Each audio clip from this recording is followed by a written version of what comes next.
다 같이 찬양 드리심으로 주일 오전 예배를 하나님께 올려드리도록 하시겠습니다.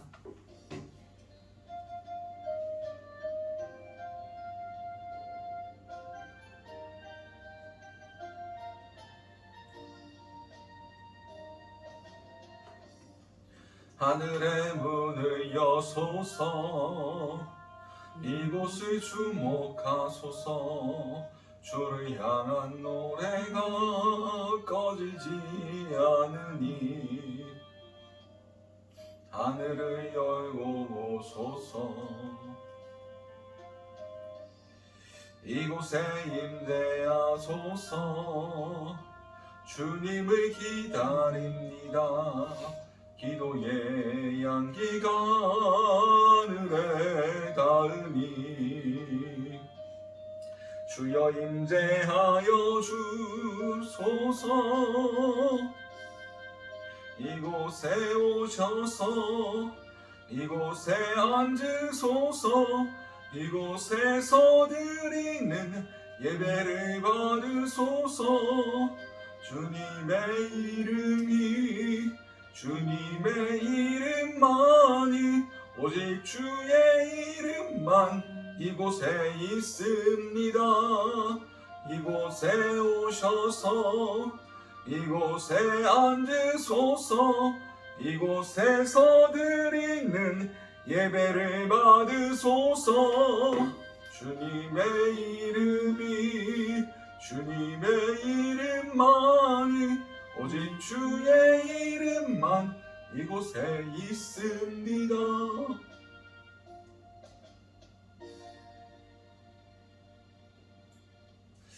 하나님은 영이시니 예배하는 자가 영과 진리로 하나님께 예배할지니라.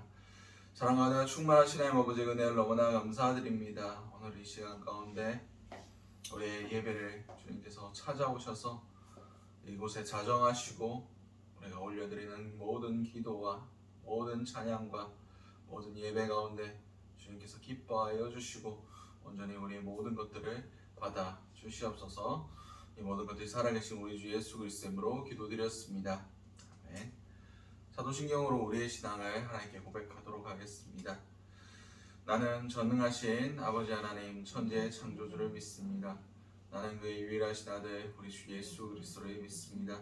그는 성령으로 잉태되어 동정녀 마리아에게서 나시고 본디오 빌라도에게 고난을 받아 십자가에 못 박혀 죽으시고 장사의 지 4일 만에 죽은 자 가운데서 다시 살아나셨으며 하늘에 오르시어 전능하신 아버지 하나님 우편에 앉아 계시다가 거기로부터 살아있는 자와 죽은 자를 심판하러 오십니다.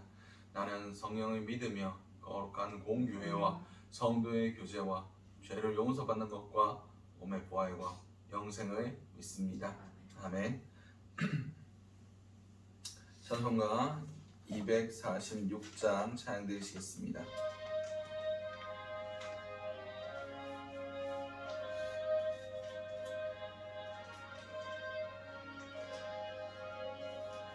나 가나안 땅 귀한 성에 들어가려고 내 무거운 짐 벗어버렸네. 죄 중에 다시 방황할 일 전혀 없으니 저 생명 시냇가에 살겠네. 길이 살겠네. 나 길이 살겠네. 저 생명 시냇가에 살겠네. 길이 살겠네. 나 길이 살겠네. 저 생명 시냇가에 살겠네. 그 불과 구름 기둥으로 인도하시니 내 가는 길이 영통하겠네. 그 요단강을 내가 지금 건넌 후에는 저 생명 시냇가에 살겠네. 길이 살겠네. 나 길이 살겠네. 저 생명 시냇가에 살겠네. 길이 살겠네. 나 길이 살겠네. 저 생명 시냇가에 살겠네. 내 주린 영혼 만나로서 먹여주시니 그 양식 내게 생명 되겠네. 이후로 생명 양식 주와 함께 먹으며 저 생명 시냇가에 살겠네. 길이 살겠네. 나 길이 살겠네. 저 생명 시냇가에 살겠네. 길이 살겠네. 나 길이 살겠네. 저 생명 시냇가에 살겠네. 아멘. 자, 잠시 기도하도록 하겠습니다. 다 같이 기도드리시겠습니다. 사랑과 충만하신 하나님 아버지 은혜를 너무나 감사드립니다. 오늘도 우리가 이렇게 주님 앞에 주님의 거룩한 날을 맞아 이렇게 구별된 시간, 구별된 곳에서 주님께 예배 드릴 수 있게 하심을 너무나 감사드립니다. 오늘 이 시간만큼은 우리의 모든 생각과 우리의 모든 감정과 우리의 모든 상황들 다 내려놓게 하시고 온전히 주님만을 바라볼 수 있는 귀한 은혜들이 있길 원합니다. 여러분을 통해서 오늘 선포되는 말씀 가운데 주께서 우리에게 하시는 주님의 음성을 듣게 하시고 그 말씀을 듣고 우리의 스스로를 돌아보며 온전히 주님 아버지 앞에 주님의 기준으로 우리를 다시 점검할 수 있는 귀한 시간들이 있길 원합니다. 오늘 이 시간 우리 가운데 딱딱한 마음들 제하여 주시고 온전히 부드러운 마음들을 우리 가운데 창조하여 주사 주께서 우리에게 주시는 그 메시지 하나하나에 반응하고 응답하게 하시고 우리의 길이 온전히 주님과 함께 동행하는 귀한 길이 될 수 있도록 우리를 다시 빚어 주시옵소서. 이 모든 것들이 살아계신 우리 주 예수 그리스도의 이름으로 기도드렸습니다. 아멘. 오늘 우리에게 허락하신 하나님의 말씀은 누가복음 21장 29절에서 36절까지의 말씀입니다.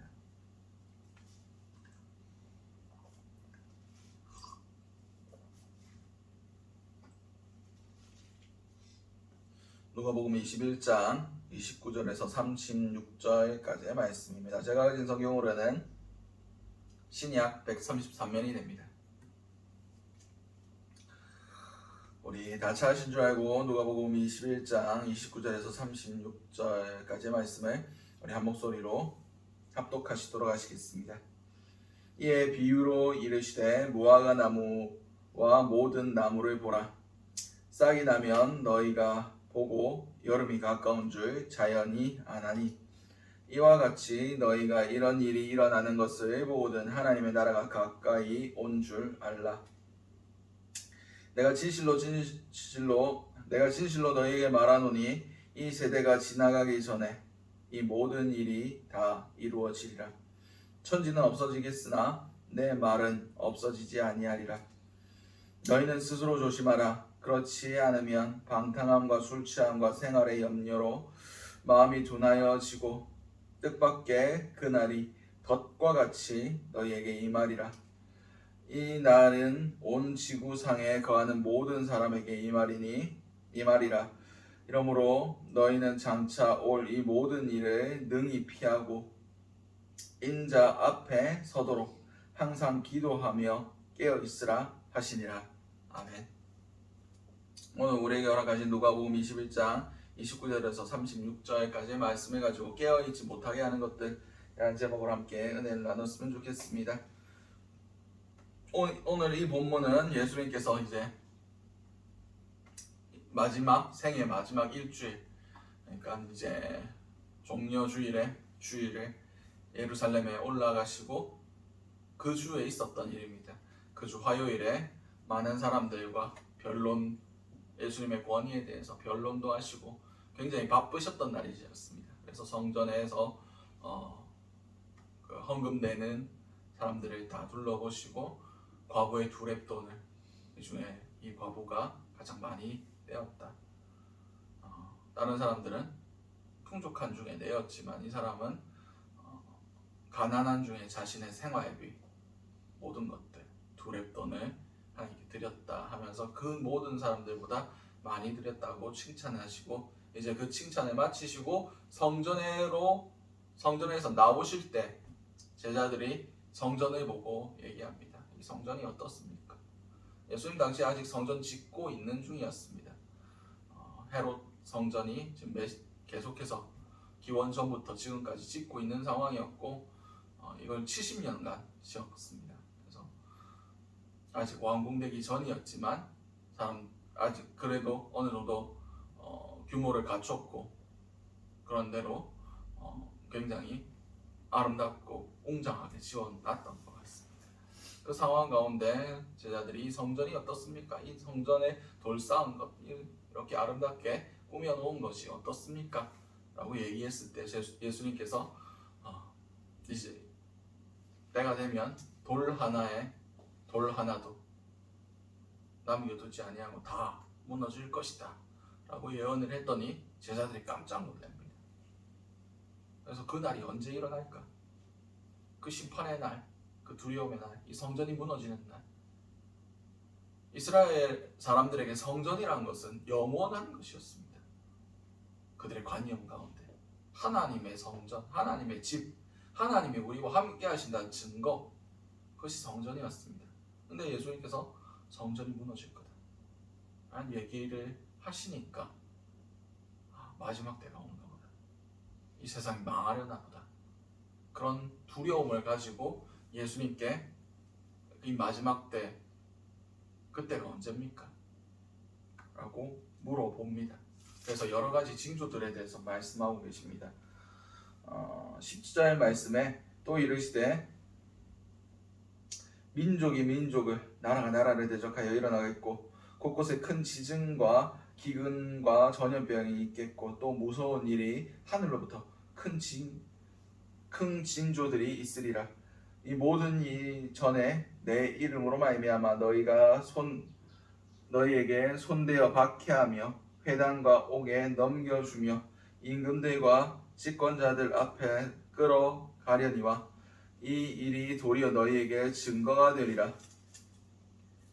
이렇게 말씀하셨습니다. 그래서 많은 것들에 대해서 징조, 예수님께서 그냥 마지막 때를 임하게 하시는 것이 아니라 그 전에 징조들을 베풀어 주시고 자연히 이 모든 것들이 이제 일어나고 있구나, 이제 주님 오실 때가 됐구나, 그것을 깨닫게 해 주신다고 말씀해 주셨습니다. 우리는 지금 말세를 살아갑니다. 말세가 언제입니까? 그냥 사람들이 이상한 짓 하고 다니고 저 어른들이 말씀하시지 않습니까? 애들 막 뉴스에 이상한 일들이 일어나고 있으면 말세다 말세 이렇게 얘기하지 않습니까? 뭐 세상 사람들이 얘기하는 거고, 우리의 기준으로 말세는 주님께서 초림하신 주께서 승천하시고 나서 그리고 다시 주님께서 오실 때까지가 말세입니다. 세상의 마지막. 언제 주님이 오셔도 이상할 것이 없는 그때, 그것이 바로 마지막 때입니다. 우리는 지금 마지막 때를 살아가고 있습니다. 오늘 본문에 한번 살펴보도록 하겠습니다. 29절에서 30절까지의 말씀입니다. 이에 비유로 이르시되 무화과 나무와 모든 나무를 보라. 싹이 나면 너희가 보고 여름이 가까운 줄 자연히 아나니. 아멘. 맞습니다. 저희가 여기 겨울에 11월 달에 올라왔습니다. 올라와서 추운 겨울을 지나고 이제 꽃피는 봄도 지나가고 이제 여름이 성큼성큼 다가오고 있습니다. 근데 나무들을 보면 푸른 잎을 내고 이제 여러 가지 열매들을 맺을 준비를 하고 있습니다. 그런 걸 통해서 우리가 계절의 흐름, 시간의 흐름, 지금이 어느 때인가를 우리가 깨달을 수 있습니다. 그렇습니다. 여러 가지 징조들, 지금이 어떤 때인가를 보여주는 지표들이 있다는 겁니다. 이러한 것들이 31절 말씀에 이와 같이 너희가 이런 일이 일어나는 것을 보거든 하나님의 나라가 가까이 온 줄 알라라고 말씀하셨습니다. 그렇습니다. 아까 말씀하신 것들이 뭡니까? 민족이 나라가 나라를 대적하여 일어날 것이고 그것에 지진과 기근이 있을 것이다 라고 분명히 말씀하셨습니다. 그리고 예수의 이름 때문에 우리가 사람들 앞에서 넘겨짐을 당할 것이고 예수의 이름 때문에 우리가 고난을 당할 것이다 라고 말씀하셨습니다. 아직 전의 것들 두 개는 일어나고 있는 것 같습니다. 나라를 민족을 그리고 전쟁과 기근과 전염병과 지진과 그런 재해들 좀 많이 일어나고 있습니다. 아직 일어나지 않은 것은 우리가 예수의 이름 때문에 박해를 받을 것이다. 거의 이것도 이루어질 겁니다. 아마 세상이 예수의 이름을 믿는 자들을 미워하기 때가 올 겁니다. 그때가 머지않은 것 같습니다. 지금 차별금지법이나 여러 가지 인권 문제들 그런 것들에 반대하는 세력 유일하게 기독교뿐입니다. 왜냐? 그들은 인본주의적인 기준으로 생각하지만 우리는 신본주의, 하나님 관점으로 보기 때문입니다. 하나님의 기준으로 그것이 옳지 않기 때문에 우리가 아니라고 얘기하고 그것에 대해서 반대하고 있는 겁니다. 근데 우리의 수가 많습니까? 아니면 세상의 사람들이 많습니까? 세상이 많죠. 세상의 사람들이 결국 연합해서 예수님을 잡아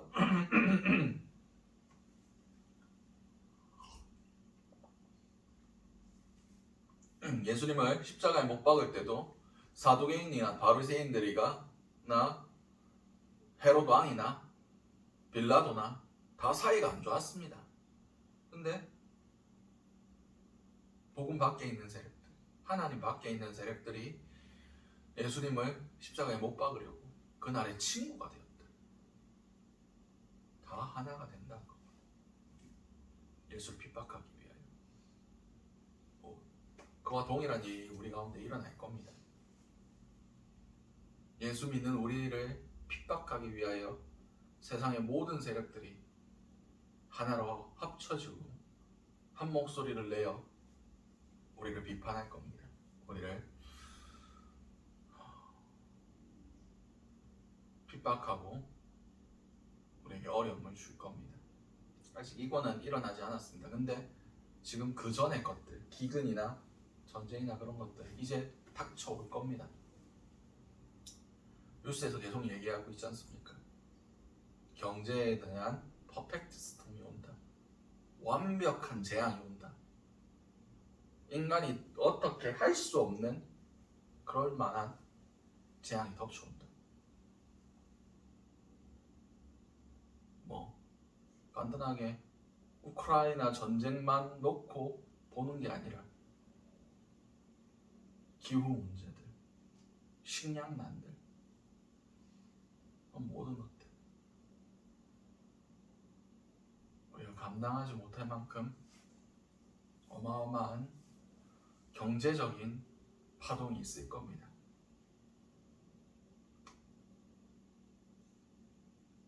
지금 많은 나라들이 무너지고 있습니다.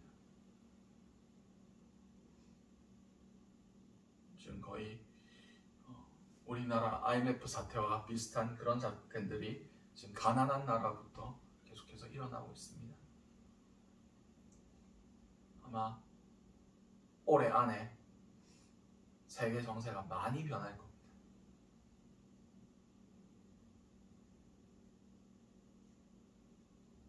우리도 그 가운데 대비를 해야 됩니다. 이런 징조들이 우리 가운데 보여질 때 우리가 뭐라고 생각해야 된다고 말씀하시고 계십니까? 주님이 가까이 오셨다. 주님께서 오시는 발자국 소리가 우리 귀에 들려야만 합니다. 오늘 본문 32절에서 33절까지 보도록 하겠습니다. 내가 진실로 너희에게 말하노니 이 세대가 가기 전에 모든 일이 다 이루어지리라. 천지는 없어지겠으나 내 말은 없어지지 아니하리라. 아멘. 근데 예수님께서 이 말씀을 언제 하셨습니까? 주 33년 십자가에 돌아가시기 전에 얘기하셨습니다. 근데 이 말을 들은 사람은 누굽니까? 당시에 있었던 사람들이죠. 근데 당시에 있었던 사람들이 지금 살아 있습니까? 그 세대가 지나가고도 이 일 안 일어나지 않습니까? 예수님 거짓말 하셨습니까? 라고 생각할 수도 있습니다. 근데 이 말씀은 크로노스의 시간에서 하신 말씀이 아니에요. 우리는 크로노스와 카이로스의 시간을 동시에 살아가는 사람들입니다. 크로노스의 시간이 뭡니까? 그냥 창조와 마지막 때까지 그냥 일직선으로 쭉 흘러가는 시간. 이것이 우리가 살아가고 있는 크로노스의 시간입니다. 근데 하나님은 카이로스의 시간에 살아가십니다. 그게 뭐냐? 과거도 없고 미래도 없고 영원한 현재만이 존재하는 시간. 비록 이 말씀을 크로노스의 시간, 제자들과 함께 하시고 있는 그 시간 가운데 말씀하셨지만 이 말씀을 오늘을 살아가는 우리에게 하시는 말씀이다 하고 들어야 됩니다. 네 때에 재앙이 닥칠 수도 있다. 아니야, 우리 때는 안 일어난다. 시편에도 전도서에 뭐라고 얘기합니까? 세상이 그대로 있다. 예전에도 그랬고 지금도 그렇고 앞으로도 그랬거든. 세상은 변하지 않는다. 그대로 있다. 다 허무하다. 이렇게 얘기할 겁니다. 노아의 시대 때도 그렇습니다. 노아가 그 방주를 열심히 몇십 년간 몇백 년간 지었습니다. 그리고 짓기만 했겠습니까? 홍수가 온다. 주님의 때가 온다. 심판의 날이 온다. 회개하라. 돌이켜라.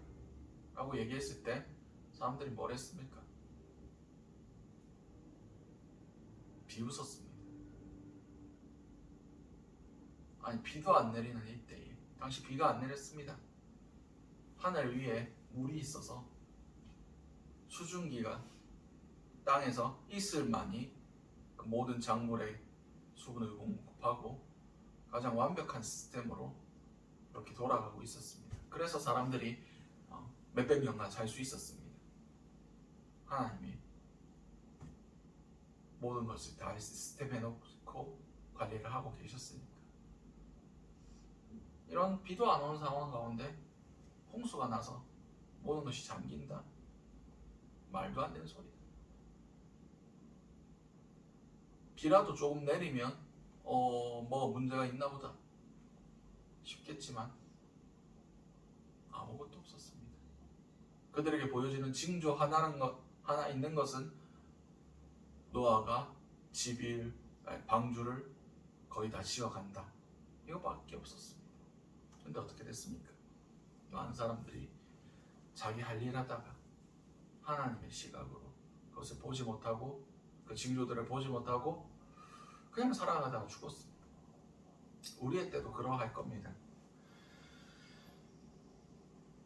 주님은 주님의 시간표대로 지금도 계속 일하고 계시고 주님의 때에 모든 것들을 이루실 준비를 하고 계시고 그것이 나타날 징조를 계속해서 우리에게 사인으로 보여주십니다.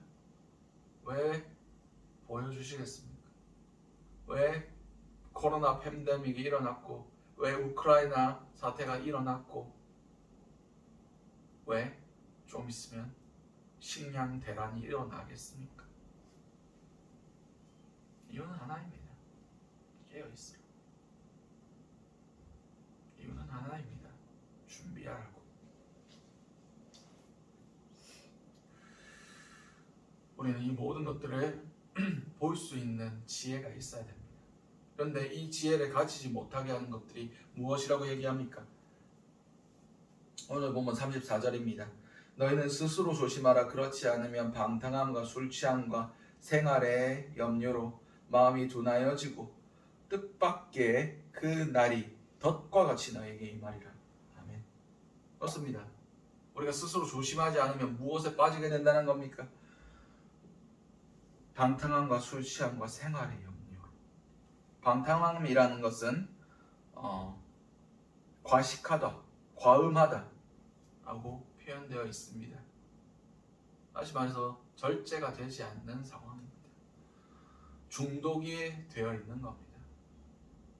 우리는 알코올 중독, 마약 중독, 카페인 중독 이런 것들에 대해서만 중독이 붙지만 요새는 그 넓이가 넓어지고 있습니다. 쇼핑 중독, 인터넷 중독, 게임 중독, 관계 중독도 있더라고요. 사람 만나고 사람들과 그렇게 커뮤니케이션하고 관계 가운데서만 자기 자신을 형성하고 떨어졌을 때 내 개인으로서 하나님 앞에 선 사람으로서 그런 것들에 대해서는 아무런 관심 없고 이런 것들이 중독입니다. 중독이 되면 어떻게 됩니까? 무감각해지고 절제가 되지 않습니다. 우리가 삶에 이런 중독되어 있는 것들이 우리의 삶을 끌어갑니다. 우리는 누가 끌어가셔야 됩니까? 하나님, 성령님이 우리를 끌고 가셔야 되지만 이 중독되어 있는 그 무언가는 우리를 끌고 하나님 앞에 서지 못하도록 깨어있지 못하도록 우리를 끌고 가버릴 겁니다. 그리고 술 취함입니다. 여기서 술 드시는 분도 있을 수도 있고 안 드실 수도 있겠지만 그런 얘기가 있더라고요. 처음에는 사람이 술을 먹고 그리고 좀 지나면 술이 술을 먹고 마지막에는 술이 사람을 먹는다. 그렇습니다. 술을 먹으면 우리가 제대로 걸어갈 수 있습니까? 바로 갈 수 있습니까? 비틀비틀거리고 이상한 소리도 하고 이상한 짓도 합니다. 우리의 통제권을 잃어버리는 겁니다. 술이 우리를 이끌고 가는 것처럼 사단이 우리를 이끌고 가게 해버립니다. 어떤 학자들은 이 술 취함에 대해서 삶이 너무 힘드니까 술로 도피한 행위 때문에 술 취하게 된다. 이렇게 해석하는 학자도 있더라고요. 어찌됐든 중요한 것은 우리가 하나님만을 기뻐하지 못하게 만든다는 겁니다. 하나님만으로 우리가 위로를 삼지 못하게 만든다는 겁니다. 술을 왜 먹습니까? 힘들고 슬프고 잠시 잠깐의 이 땅 가운데 시름을 잊기 위해서 마신다. 그렇게 얘기하더라고요. 마셔본 적은 없지만 그렇습니다. 하나님만으로 만족하고 하나님만으로 위로를 바라야 되지만 그러지 못하게 세상의 다른 것들을 찾게 만든다는 겁니다. 그리고 마지막으로 이게 중요합니다. 생활의 염려. 아까도 말씀드렸듯이 경제 대란이 일어납니다. 그 가운데 우리는 무엇을 준비해야 되겠습니까? 우리가 왜 생활의 염려를 겪고 살아갑니까? 카드빚, 대출금 이런 것들을 우리가 근심하고 걱정하게 만듭니다. 아이고 돈이 이만큼 있어야 되는데 돈이 없네. 모든 기도의 제목이 물질로만 흘러가도록 만듭니다. 우리가 왜 돈을 벌어야 됩니까? 왜 잘 먹고 잘 살아야 됩니까? 좀 못 먹고 못 살면 안 됩니까? 이게 다 세상 사람들이 살아가는 방식, 살아가는 기준입니다. 아, 텔레비 보니까 다른 사람들은 이만큼 하더라. 내 주변을 보니까 다른 사람들은 이런 거 먹고 이런 거 타고 이런 거 이런 데서 살더라. 이런 거 입더라. 나도 해야지. 솔직히 라면 한 끼 끓여 먹어도 한 끼고 저 좋은 레스토랑 가가지고 몇십만 원짜리 먹어도 한 끼입니다. 어차피 다 똑같습니다. 시간 되면 다시 배고프고요. 다시 먹어야 됩니다. 우리가 더 좋은 거, 다른 사람이 누리는 거, 그런 것들을 바라보기 때문에 생활에 염려가 생기고 카드를 써야 되고 대출을 해야 되는 겁니다. 내 지금 삶에 만족이 안 되니까, 지금보다 더 누리고 싶으니까 다 안목의 자랑이고 이상의 자랑이고 육신의 정욕입니다. 우리는 무엇을 구해야 됩니까? 일용할 양식을 구해야 됩니다. 오늘의 주실 일용할 양식에 감사하고, 주시면 주신 거고 안 주시면 굶고, 마지막 때는 이것을 준비해야 됩니다. 이것을 우리가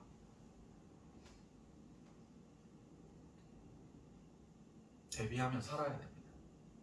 이스라엘 백성들이 40년 동안 광야에서 준비한 게 뭡니까? 하나님이 만나와 메추라기와 반석의 물로 우리를 먹고 마시게 하신다. 주시면 먹고 안 주시면 안 먹고. 그래서 주님의 신실하심으로 매일 주시더라. 내일 어떻게 먹지? 걱정하지 마라. 내일 또 주실 거다. 이걸 훌륭한 겁니다. 예수님께서 주기도문에서 왜 일용할 양식에 놓고 기도하라고 하셨습니까? 우리 집 냉장고에 먹을 거 셌는데요, 일용할 양식이 아니라 우리는 며칠씩 재놓고 먹는데요, 그거는 하나님이 주신 거라는 인식으로 살아가야 된다는 겁니다.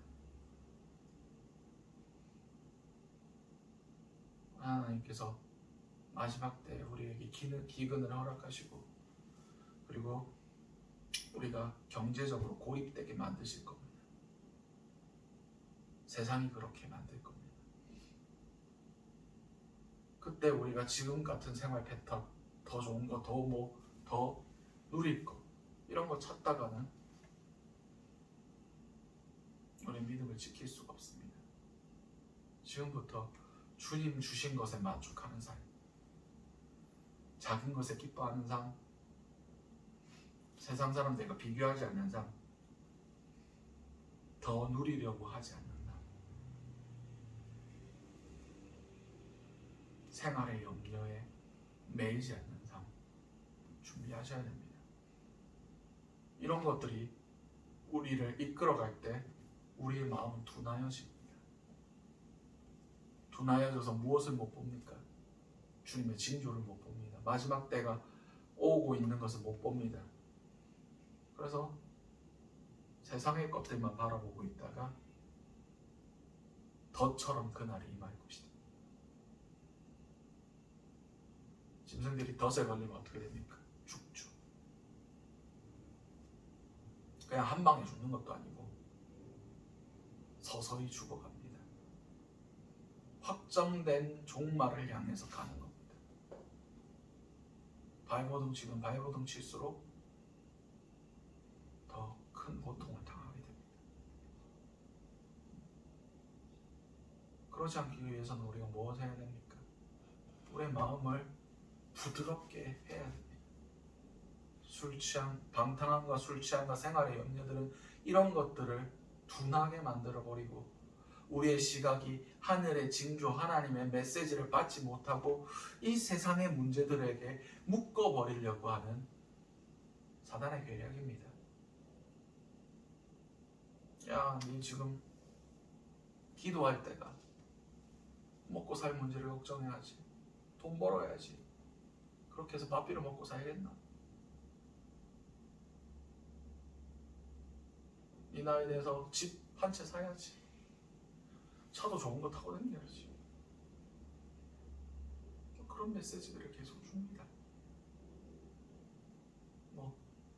각자의 삶에서는 그게 어느 정도 커버가 되는데 사단이 제일 집요하게 공격하는 게 너희 자녀들은 노리고 살아야지. 다른 집 하는 만큼만 해주고 살아야지. 기죽여서는 안 되지. 이런 생각들도 우리에게 심어줍니다.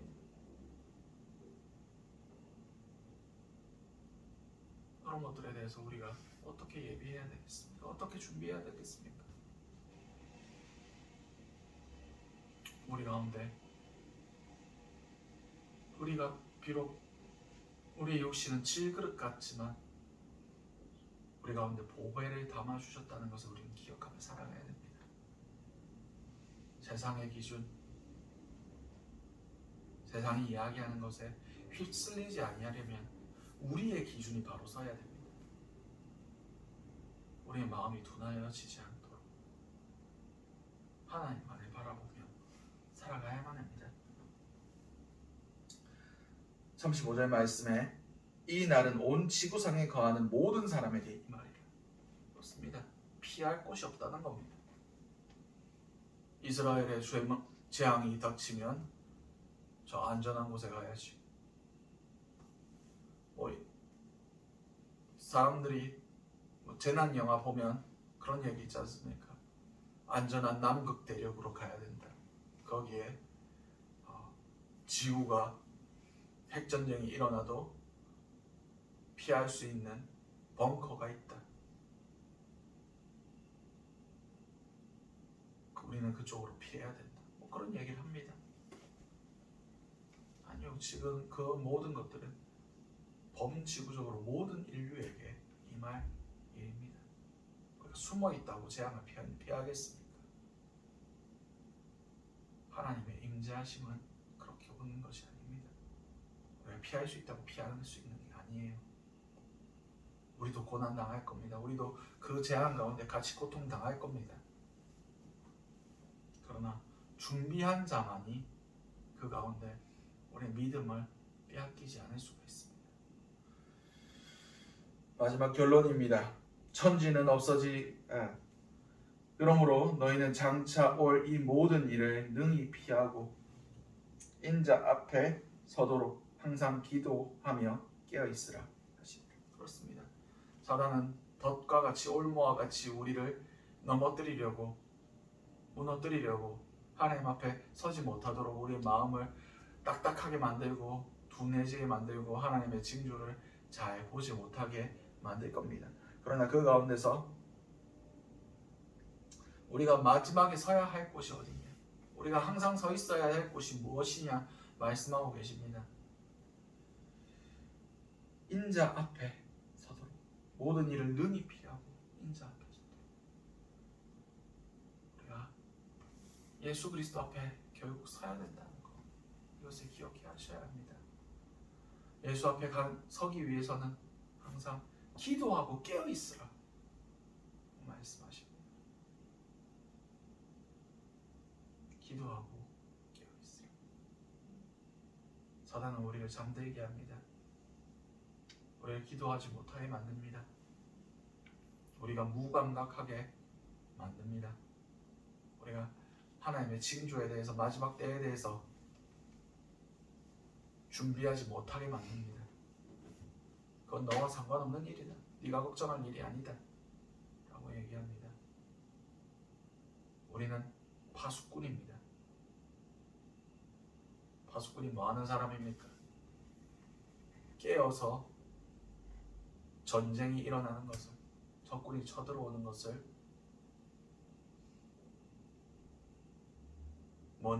가장 먼저 보는 사람입니다. 그날이 반드시 옵니다. 깨어있지 않으면 그날은 도적같이 덫과 같이 우리에게 임할 겁니다. 우리의 마음을 둔하게 하는 것들, 우리가 이런 것들을 우리 마음속에서 제버려야 됩니다. 우리의 삶에서 제버려야 됩니다. 그래야만 하나님의 징조들을 읽을 수 있고 깨어서 준비할 수 있고 마지막 때에 하나님 앞에 서 나갈 수가 있습니다. 우리 삶 가운데 정말 무뎌지지 아니하고 익숙해지지 아니하고 날마다 새롭게 주님 앞에 서게 하심을 통하여 어떠한 재앙도 어떠한 올무도 우리가 하나님 앞에 서는 것을 막아설 수 없게 하시고 마지막까지 끝까지 견디고 인내하며 사단의 유혹을 뿌리치며 하나님 앞에 담대히 서 나아가시는 저 여러분들이 되시기 바랍니다. 기도하시겠습니다.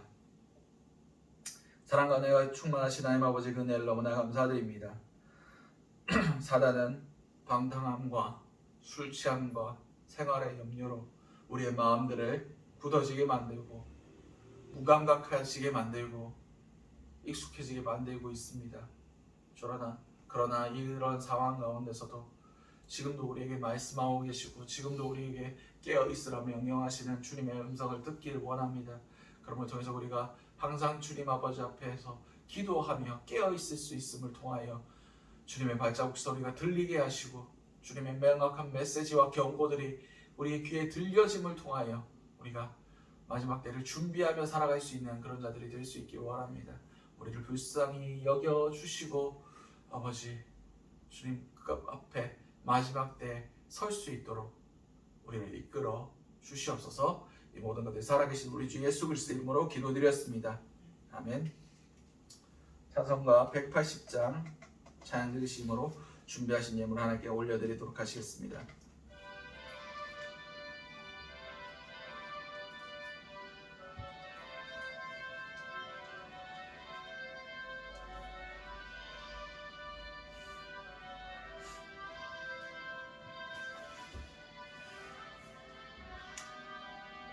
하나님의 나팔 소리 전지 진동할 때에 예수 영광 중에 구름 타시고 천사들을 세계 만국 모든 곳에 보내어 구원받은 성도들이 모으리.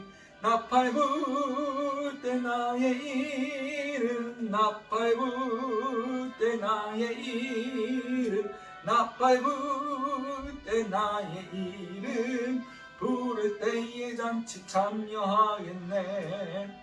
무덤 속에 잠자는 자 그때는 부활 승리 얻으리. 주가 택한 모든 성도 구름 타고 올라가 공중에서 주의 얼굴 배우리. 나팔 불 때 나의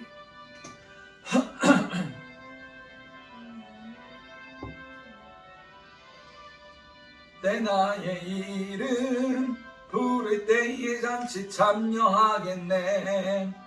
주님 다시 오실 날을 우리 알 수 없으니 항상 기도하고 깨어야 나가서도록 그때까지 참고 기다리겠네. 나팔 불 때 나의 이름, 나팔 불 때 나의 이름, 나팔 불 때 나의 이름, 부를 때에 잔치 참여하겠네. 아멘. 감사원금 이성진 유지훈 목사가정, 11조원금 김순옥 집사님, 그리고 부활절 감사원금 김순옥 집사님, 그리고 선교원금 김복임 집사님 하나님께 드리셨습니다. 드려진 언금에서 제가 잠시 기도하겠습니다. 사랑과 은혜가 충만하신 하나님 아버지, 은혜를 너무나 감사드립니다. 주님, 우리의 물질을 드립니다. 우리의 마음을 드립니다. 우리의 고백을 올려드립니다. 주님, 우리의 상급이 정말 천국에 쌓여있게 하시고 이 땅에 우리의 것들을 두지 않게 하여 주시옵소서. 여러분 통해서 우리의 마음이 하나님 나라와 하나님의 사역과 하나님이 일하시는 그곳에 함께 머물게 하심을 통하여 하나님의 사역의 동력자들로 쓰임받을 수 있게 도와주시옵소서. 이 모든 것들 살아계신 우리 주 예수 그리스도의 이름으로 기도드렸습니다. 아멘. 광고 말씀 전해드리도록 하겠습니다. 헌금 계좌로 보내주실 때 그 목적을 잘 적어주시기 바랍니다. 그러니까 자신의 성함, 그리고 11조면 11조, 그리고 감사헌금이면 감사헌금, 성금이면 성금, 그런 식으로 적어주시면 저희가 주일날 인출해서 다 하나님 재단에 같이 올려드리도록 하겠습니다. 이상 광고는 마치겠고요. 우리 축도로 예배 마무리하도록 하겠습니다. 기도하시겠습니다. 사랑하며 충만하신 하나님 아버지 은혜를 너무나 감사드립니다. 오늘도 주님의 거룩하신 이름을 찬양하며 기도하며 예배 드릴 수 있게 하신 놀라운 은혜, 감사, 감격, 모든 찬양을 올려드립니다. 주님, 그 가운데 부족한 자를 통해서 전하게 하신 그 말씀들 오늘 우리 마음속에 받게 하시고 그 말씀으로 우리가 우리의 삶을 다시 조정할 수 있게 하시고 좀 더 주님 원하시는 모습대로 다시 빚어질 수 있게 도와주시옵소서.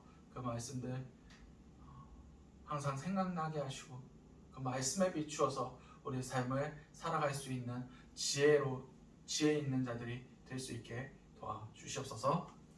지금은 예수 그리스도의 은혜와 하나님의 살아계심과 성령님의 감화감동, 교통하심의 역사가 우리의 마음을 두나게 하는 방탕함과 술 취함과 생활의 염려들에 우리가 매이지 않기를 결단하며 온전히 주님 오시는 그날까지 주님의 앞에 바로 설 수 있도록 깨어서 기도하기로 결단하는 모든 주님의 자녀들 머리 위에 지금부터 영원토록 함께 하시기를 간절히 축원드리옵나이다. 아멘.